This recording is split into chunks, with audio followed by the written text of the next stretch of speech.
하는 바람이 오늘도 굉장히 큰데, 제가 인터넷에서 이게 웃긴지 안 웃긴지는 잘 모르겠는데 인터넷에서 글을 하나 봤어요. 뭐냐면 애 같은 애가 쓴 걸로 추정되는 글이에요. 그 글에는 이렇게 써 있어요. 나는 솔직히 공중화장실에서 큰 일을 치르고 나면 화장실 변기물 내리는 게 좀 꺼림칙해서 변기 물을 내리지 않고 뚜껑만 닫아두고 나온다. 나는 그러는데 다들 그러지 않나? 개념? 인정? 이런 식으로 써 있었어요. 그 글에 이제 댓글이 어마어마했을 것 같아요. 그 댓글의 배댓은 이거였어요. 범인 너였구나. 나는 이런 댓글도 있었고, 그리고 욕이 막 달린 댓글이 있었어요. 야, 정신 나간 거 아니냐? 미친 거지, 무슨 개념이냐고. 이러면서 막 욕을 하는 글이 있었는데, 이 글 쓴 애가 거기에 도발돼가지고 화가 났나 봐. 그래서 욕을 쓴 글에다가 다시 댓글을 남겼어요. 야, 솔직히 이건 개취 아님?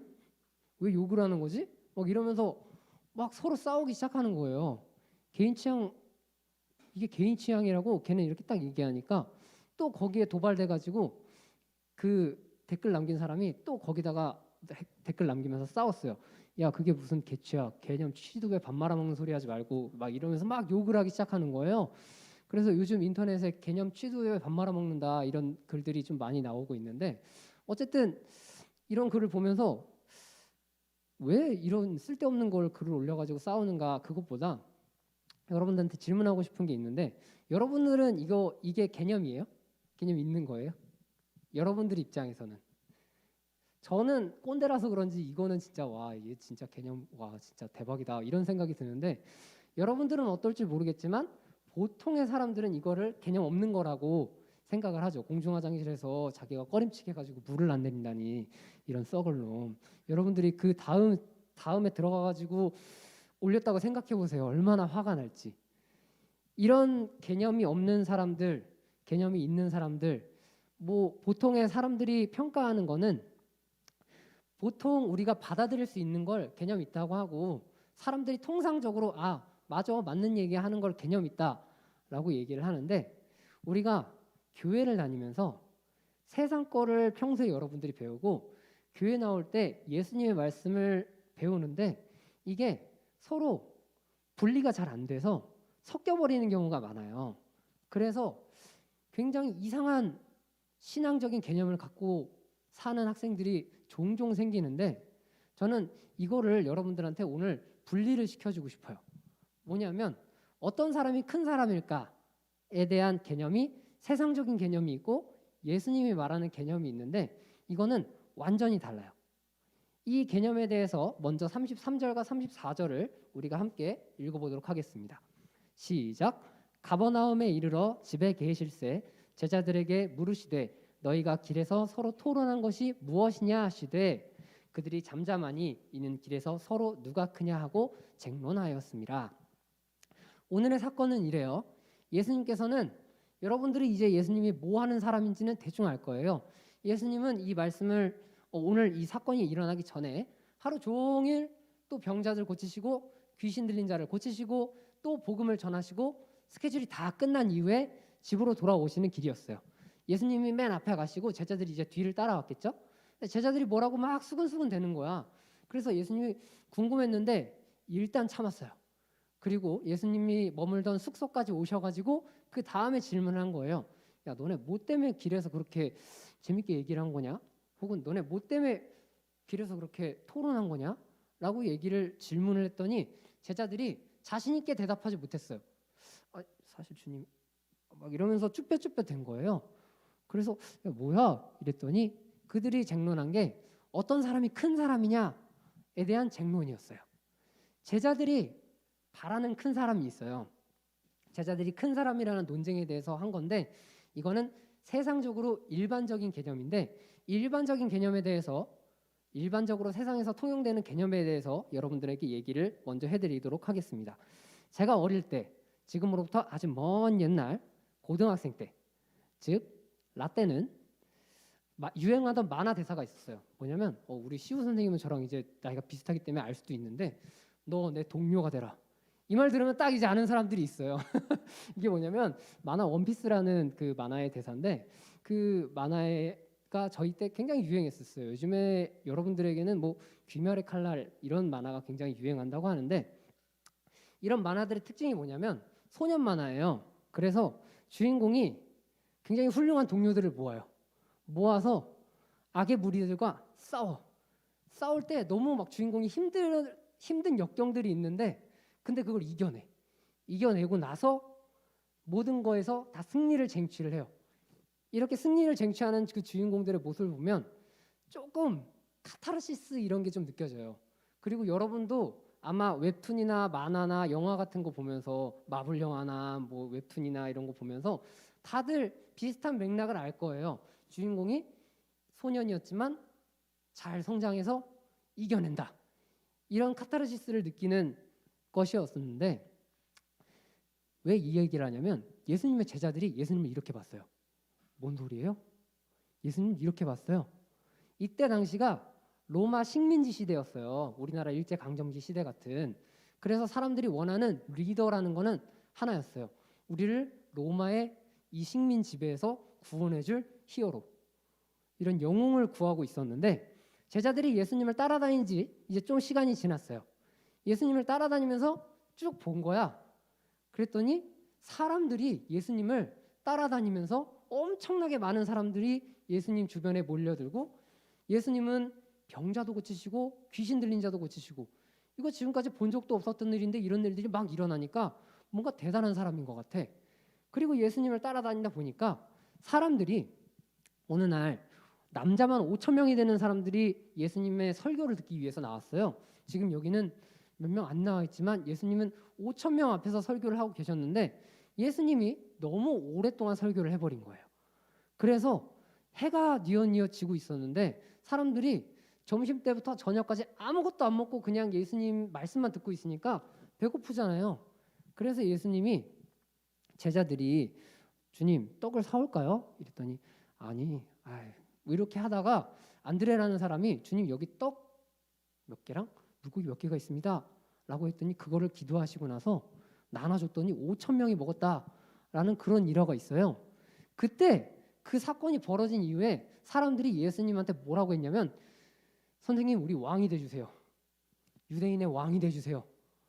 라고 예수님한테 그냥 직접적으로 요청했어요. 우리 왕이 돼주세요. 우리 로마의 식민지로부터 우리를 해방시켜주는 왕이 돼주세요. 이런 거예요. 근데 예수님을 제자들이 따라다녔잖아요. 그런 얘기도 듣고 본인들이 본 것도 있고 그래서 마음에서부터 기대를 했어요. 로마라는 이 악당의 무리로부터 우리를 해방시켜 주시는 그런 주인공이 되시면 얼마나 영웅적이고 이 카타르시스가 느껴질까. 사람들이 예수님을 그렇게 생각하니까 제자들도 마음에 바람이 들어왔어요. 그래서 예수님을 그렇게 생각했어. 예수님이 유대인의 왕이 되시면 야 이거 행복하겠는데? 상상만 해도 좋은데? 이랬는데 그런 상황이 만일 온다면 예수님의 첫 번째 제자는 누구일까? 요것 때문에 싸운 거예요. 참 서론이 길죠. 예수님의 가장 위대한 제자는 누가 될까? 제가 원피스라는 만화를 굉장히 좋아했는데 저는 거기서 특히 조로라는 캐릭터를 굉장히 좋아했어요. 굉장히 멋있고 막 싸움도 잘하고 그런 캐릭터였는데 아주 어릴 때 거의 초딩 때는 그 막 역할놀이 같은 것도 했어요. 나는 이거 할 거야, 넌 이거 해. 난 이거 할 거야, 넌 이거 해. 막 이러면서 친구들끼리 나는 좀 더 센 캐릭터를 맡고 싶은 거야. 서로 막 그 만화 따라하기 놀이 막 이런 거 막 초등학생 저학년 때 유치원 때 이런 거 할 때 조금 더 센 캐릭터를 하고 싶은 거예요. 그것처럼 예수님의 제자들도 조금 더 큰 사람이 되고 싶었어요. 예수님한테. 그리고 이 나라에서. 예수님을 본인들이 지금 계속해서 자기 생업도 포기하고 따라다니고 있는데 한 자리는 줘야죠. 지금 여러분들이 얼마 전에 저기 여러분들이랑은 좀 상관없는 서울시에서 서울시장 선거를 했어요. 그 서울시장이 되기 위해서 사람들은 코로나고 뭐고 그냥 막 선거하고 그냥 싸우고 그냥 막 열심히 하는데 이게 권력이라는 거를 차지하기 위해서 큰 사람이 되기 위해서 그렇게 하는 거였어요. 여러분들이 통상적으로 그냥 생각을 해보세요. 세상에서 큰 사람은 어떤 사람이에요? 강한 사람. 세상에서 큰 사람은 어떤 사람이에요? 위대한 사람. 세상에서 큰 사람은 훌륭한 사람. 그래서 여러분들이 공부하잖아요. 여러분들이 나는 미래에 뭐 할 거예요? 라고 확실한 꿈이 있든지 아니면 없든지 일단은 우리는 공부를 해요. 왜냐하면 훌륭한 사람 되고 싶으니까, 아니면 어른들이 우리 보고 훌륭한 사람 되라고 하니까. 그래서 열심히 공부를 하고 인생에서 노력이란 걸 하면서 살아요. 이게 세상에서 통상적으로 훌륭하고 큰 사람이에요. 그런 사람이 되기 위해서 우리는 오늘도 노력을 하면서 살죠. 그럼 예수님께서 큰 사람이라고 하는 사람이 어떤 사람일까? 우리 35절부터 37절까지 읽어볼게요. 같이. 자, 시작. 예수께서 앉으사 12제자를 불러서 이르시되 누구든지 첫째가 되고자 하면 뭇사람의 끝이 되며 뭇사람을 섬기는 자가 되어야 하리라 하시고, 이에 어린아이 하나를 데려다가 그들 가운데 세우시고 앉으시며 제자들에게 이르시되 누구든지 내 이름으로 이런 어린아이 하나를 영접하면 곧 나를 영접함이요, 누구든지 나를 영접하면 나를 영접함이 아니요 나를 보내신 이를 영접함이니라. 이 말씀인데 뭔 소린지 잘 모르겠죠? 그냥 쉽게 말하면 이거예요. 예수님께서 주신 계명은 첫 번째 사람이 되고 싶어? 그러면 제일 마지막에 가 있어. 가장 큰 사람이 되고 싶어? 그러면 가장 낮은 사람이 돼서 다른 사람들 섬겨. 이게 가장 큰 사람이야. 가장 크고 강한 사람이 되고 싶은데, 우리는 훌륭한 사람이 되고 싶은데 예수님은 우리한테 대놓고 얘기하세요. 가장 약하고 낮은 사람이 되라. 이게 무슨 소린지 잘 모르겠어요. 예수님은 우리한테 낮아져라, 섬겨라, 낮은 사람보다 더 낮은 사람이 되라, 겸손해져라. 왜 그럴까요? 이거는 두 가지 이유가 있어요. 우리가 낮은 사람이 되어야 되는 이유는, 낮은 사람은 첫 번째로는 하나님이 그 사람을 도우세요. 이게 무슨 말인지 잘 모르겠죠? 근데 우리가 지금까지 설교를 들으면서 얼추 눈치를 챘을 거예요. 예수님 앞에 나와서 병 고침을 받았던 사람들을 기억해 보세요. 예수님 앞에 나와서 귀신 들렸다가 머리가 이상했던 사람이 고침받는 그 장면들을 보세요. 손 말랐던 사람을 기억해 보세요. 그 사람들은 다 자존심이 없어요. 그 사람들은 다 자기 주장이 세지 않아요. 그냥 자신이 낮아요. 왜냐하면 자기가 세상에서 할 수 있는 힘이 없기 때문이에요. 근데 여러분이 우리는 세상에서 할 수 있는 게 없어요 라는 현실이 되기보다 마음이 그렇게 되면 예수님께서 여러분들을 세우신다라는 거예요. 그렇기 때문에 그 마음 하나가 예수님께 제일 중요한 건데, 낮은 사람이 돼서 다른 사람을 섬겨라, 너 겸손해져라. 이 마음 하나 가지고 사는 거 사실 진짜 힘들어요. 그런데 우리가 그런 상황이 되기 전에, 우리가 손 마른 사람같이 안타까운 상황이 되기 전에, 인생의 끝자락에 진짜 인생 답이 없어지기 전에 이미 그런 마음을 갖고 있다면, 여러분들이 노력하는 것보다 예수님이 도와주시는 그 놀라운 역사가 여러분들한테 더 크게 일어날 거예요. 그리고 두 번째가 사실 핵심인데, 바로 예수님이 여러분을 사랑하기 때문이에요. 이게 핵심이에요. 우리가 다른 사람을 섬겨라, 봉사해라 이런 얘기 굉장히 많이 했는데, 전사님 굉장히 그런 얘기 많이 했는데, 우리가 그냥 덮어놓고 다른 사람 막 도와주고 내 거 그냥 다 주면서 도와주고 이러는 거는 뭐라 그랬죠? 호구라 그랬어요. 이런 사람은 그냥 호구예요. 바보예요. 우리는 다른 사람을 왜 도와요? 그 사람을 사랑하기 때문에 도울 수도 있지만 먼저는 하나님을 사랑하기 때문에 돕는 거예요. 제가 성경에서 어떤 얘기를 하나 해볼게요. 출애굽기 1장이라는 곳에서 나오는 건데, 지금으로부터 3700년 전쯤에 이스라엘 사람들이 이집트에서 노예 생활을 했어요. 노예가 아닌 사람이 단 한 사람도 없었어요. 이 당시에 이스라엘 사람들의 삶의 환경은 그냥 막장이에요. 완전 끝자락에 있는데, 이 사람들이 또 애는 왜 이렇게 잘 낳는지 인구가 계속 늘어요. 그래서 파라오가 명령을 했어요. 지금부터 아이를 낳을 때 남자아이면 다 죽여라 라고 명령을 했어요. 그때 당시에는 산부인과 의사들 대신에 산부인과를 경영하시는 분들 말고 애를 낳을 때 도와주시는 아주머니들이 계셨어요. 파라오가 그 사람들한테 명령한 거예요. 남자아이면 확인해서 다 죽여 라고 명령을 했어요. 그리고 나서 남자아이들이 태어났는데, 이 산파라는 사람들이 어떻게 했을까? 안 죽였어요. 다 숨겼어요. 그래서 파라오가 아니 아이는 낳는데 왜 죽는 애는 없는 거야? 이래서 열받아서 그 사람들을 불렀거든요. 그리고 나서 그 사람들이 한 말이 아니, 저희가 도착하기 전에 이미 애를 다 낳아버렸던데요. 이러면서 그냥 물 흐르듯이 넘어갔어요. 근데 이런 상황이 중요한 것도 맞는데 이 사람들의 마음이 중요해요. 이 사람들의 마음을 성경에서는 이렇게 고백을 해요. 그 산파들이 하나님을 경외하였으므로 라고 얘기를 해요. 이 사람들은 하나님을 사랑해서 이스라엘 아기들이 죽는 거를 말린 거예요. 이스라엘 사람들이 더 해코지 당하는 것에서 도와주고 구원해 준 거예요. 뭐 우리가 신앙생활하면서 이웃을 돕는 게 엄청나게 굉장한 일, 막 영웅적인 일 이런 걸 해야 된다라고 생각을 하는데 그냥 자기의 일에서 난 하나님을 사랑하기 때문에 하나님을 생각하니까 이건 아닌 것 같아 라고 하면서 소신껏 행동을 했더니 하나님을 무서워해서 소신껏 행동을 했더니 파라오 앞에서 이미 아기를 낳아버렸던데요. 파라오가 이 여자들을 아무렇게도 안 해요. 죽이지도 않고 아무 짓도 하지 않아요. 그리고 나서 성경에서는 이 여자들한테 뭐라고 써 있냐면 하나님이 그 산파들에게 은혜를 베푸시니 그리고 하나님이 그들의 집을 흥왕하게 하신지라 하나님이 노예 생활하는 두 여자한테 복을 주셨대요. 대체 노예 생활하면서 무슨 복을 받았는지는 성경엔 안 나와 있으니까 몰라요. 근데 이 여자들은 하나님을 두려워하고 하나님을 경외해서 이웃을 섬겼더니 하나님이 노예 생활 가운데서 복을 주셨더라라는 게 성경이에요. 우리는 먼저 하나님을 사랑하면서 그 하나님이 주신 마음으로 섬기니까 그 마음으로 낮아져 있으니까 하나님이 나를 높여 세우시고 나에게 복을 주시고 이 히브리 여자들한테 이 두 산파에게 노예 생활 가운데 복을 주셨대요. 여러분들이 지금 세대는 딱 그 세대잖아요.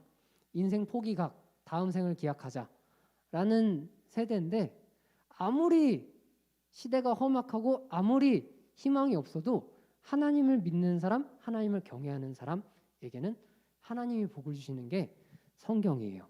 그렇기 때문에 여러분들이 하나님을 믿고 하나님을 경외하는 그런 학생들이 되기를 간절히 바랍니다. 이것은 예수님 또한 똑같았어요. 예수님께서 저번에 얘기를 했었는데 예수님의 하루 스케줄 얘기했죠. 아침에 바닷가 나가서 복음 전하시고 낮에 회당 가서 말씀 전하시고 오후에 병 고치시고 저녁에 쉬려고 했는데 또 사람들이 벌떼같이 몰려가지고 병 고쳐달라 그래가지고 저녁 늦게까지 병 고쳐주다가 이제 주무셔야 되는 시간에 예수님 기도하러 가셨다. 그리고 기도하러 가신 다음에 예수님 조금 쉬려고 했더니 제자들이 찾아와서 이렇게 얘기했다. 선생님, 사람들이 찾던데요. 이런 스파르타한 스케줄을 소화하시면서 이게 중요한 게 아니고 여러분들을 위해 십자가에서 고통을 당하시고 무덤에까지 들어가신 이유는 여러분을 사랑한 것도 있지만 예수님은 먼저 하나님을 사랑했기 때문이에요. 성경에는 이렇게 써 있어요. 하나님이 세상을 이처럼 사랑하사 독생자를 보내셨다라고 했는데 하나님이 여러분을 사랑하셨기 때문에 예수님도 똑같이 여러분들을 사랑했어요. 그래서 예수님께서는 그 힘든 일정을 견디시고 예수님께서는 십자가에 달리신 그 고통을 견디시고 십자가에서 죽으실 때까지 견디시다가 죽으셨어요. 이게 성경이에요. 여러분들을 위해서 끝까지 인내하셨다. 끝까지 사랑하셨다. 왜? 하나님이 여러분을 사랑하니까. 예수님도 여러분을 사랑한 거고 예수님은 먼저 하나님을 사랑하니까. 그리고 나서 가장 중요한 것은 이거예요. 예수님이 죽어서 무덤에 들어갔잖아요. 그 다음이 중요한데 예수님께서 끝까지 인내하고 참으시니까 예수님을 무덤 가운데서 부활시키셨어요. 예수님이 무덤에서 부활하시고 나니까 모든 사람들이 이제는 알았어요. 예수님께서는 하나님의 아들이시구나. 그러면서 예수님을 높였어요. 하나님의 아들, 위대하신 예수 그리스도라고 하면서 그때부터는 모든 사람들이 마음으로부터 하나님을 찬양하고 예수님을 찬양했어요. 위대하신 예수님이라고. 왜? 예수님께서 여러분을 사랑하셨으니까 하나님이 예수님을 세우신 거예요. 우리는 성경을 이렇게 알아야 돼요. 내가 강해지면 주님이 날 좋아하시겠지? 아니요. 여러분들이 강해지면 주님은 여러분들한테 분명히 이렇게 얘기할 거예요. 너 누구냐? 난 너 모르겠는데. 뭐야? 너 뭐야? 근데 우리가 낮아져서 마음이 주님 저 좀 도와주세요 하면 그때서야 그래 내가 널 도울게. 그때 하나님이랑 동행을 하면서 사는 게 성경이에요.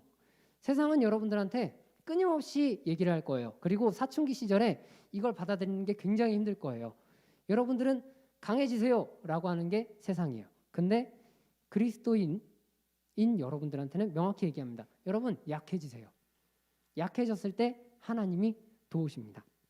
우리는 누구를 존경해요? 라고 얘기하면 저는 예전엔 오바마라는 사람을 좋아했어요. 그 사람이 동성애를 지지하기 전까지는 오바마라는 사람을 굉장히 존경했었는데 여러분 누구를 존경해요? 하면 분명히 한 사람쯤 이름은 나올 거예요. 아버지? 아니면 뭐 누구 위인? 오바마? 아니면 뭐 대통령님? 아니면 누구? 막 이러면서 나올 거예요. 근데 그 사람들을 존경하는 이유가 뭐예요? 그 사람처럼 되고 싶으니까, 내가 강해지고 싶으니까. 그게 꿈이잖아요. 근데 그리스도인들한테 반대로 알려주니까 사춘기인 여러분들은 특히 못 받아들여요. 학교에서 인싸가 되려면 굉장히 강해져야 인싸가 되는 거고, 우리가 세상에서 성공하려면 강해져야지 성공하는 건데 약해지라고요? 근데 약해져야 예수님이 도우세요. 약해지지 않으면 예수님이 여러분들을 도울 방법이 없어요. 약해지지 않으면 예수님이 여러분들이랑 함께 할 수 있는 방법이 없어요. 그렇기 때문에 그리스도인은 먼저 약해져야 그리스도를 만날 수 있습니다. 여러분들이 그리스도인으로서 살고 싶다면 약해지세요. 저는 근데 여러분들한테 항상 선택권을 그냥 제공하는 사람입니다. 내가 수많은 위인을 모티브로 저는 강해지겠어요. 저는 훌륭한 사람이 되겠어요. 한다면 저는 말리지 않아요. 그건 여러분들의 선택이니까. 그리고 내 인생도 아니니까. 그런데 하나님을 믿는다면 낮아지세요. 그러면 반드시 하나님이 여러분들을 도우시는 걸 인생에서 경험할 겁니다. 기도합시다.